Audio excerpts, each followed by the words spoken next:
Hi, Ken Boyer from Garage Guru's Heavy Duty. Today we're going to demonstrate how to remove and install a spindle mounted seal. The first thing I want to do, I'll put my safety glasses on, is I want to talk about the proper method for removing this seal. Now most of the time if you got access you can do it with a hammer. You can get on the back side and you'll be able to hit that seal and knock it off.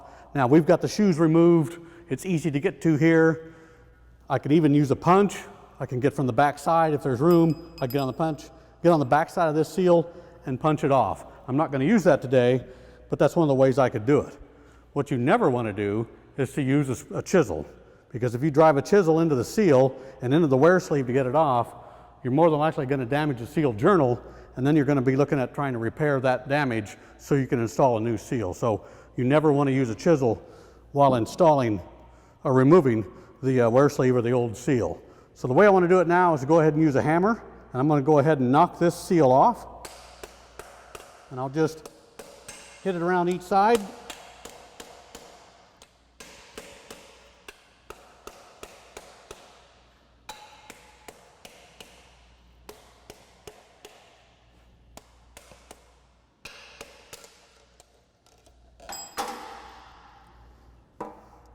So there I have it. I got the old seal off. It's damaged, it's no good. We'll obviously replace it. So the next thing I want to do is to go ahead and clean that spindle up. And we've previously talked about spindle preparation, but I just knocked the seal off, so I just want to make sure I didn't do any damage to anything, put any nicks anywhere. Everything looks real good.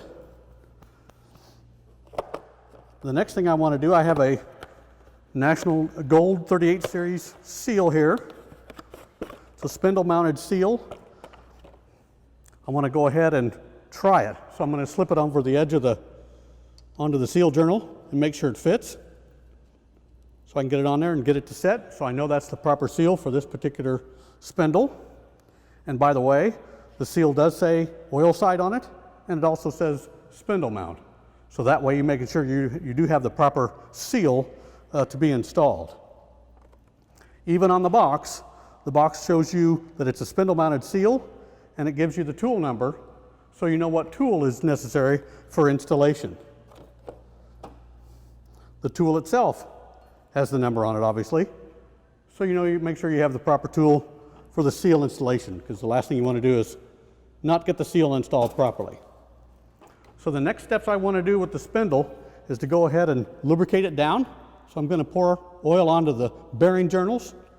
I'm going to pour oil and get oil on the seal journal, and I want to make sure that that's lubricated real well.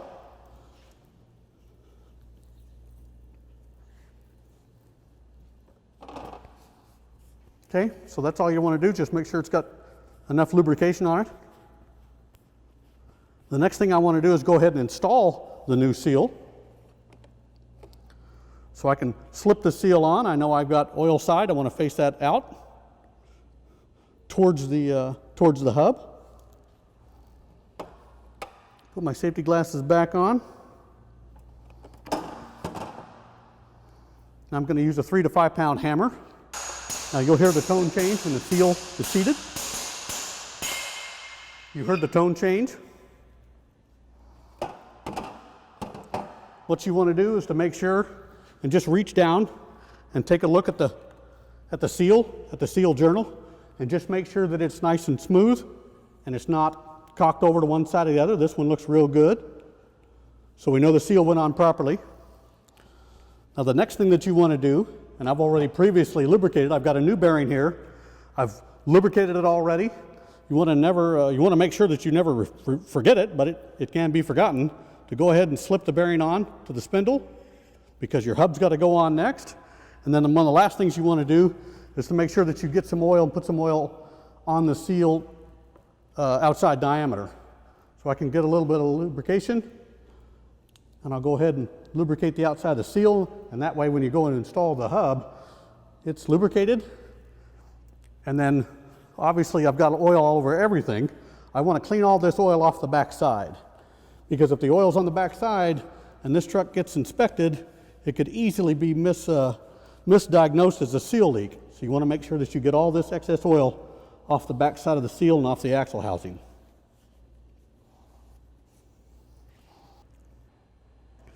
And that's how you install a spindle mounted seal. Thanks for watching, and for more heavy duty tech tips like this, please subscribe to our YouTube channel.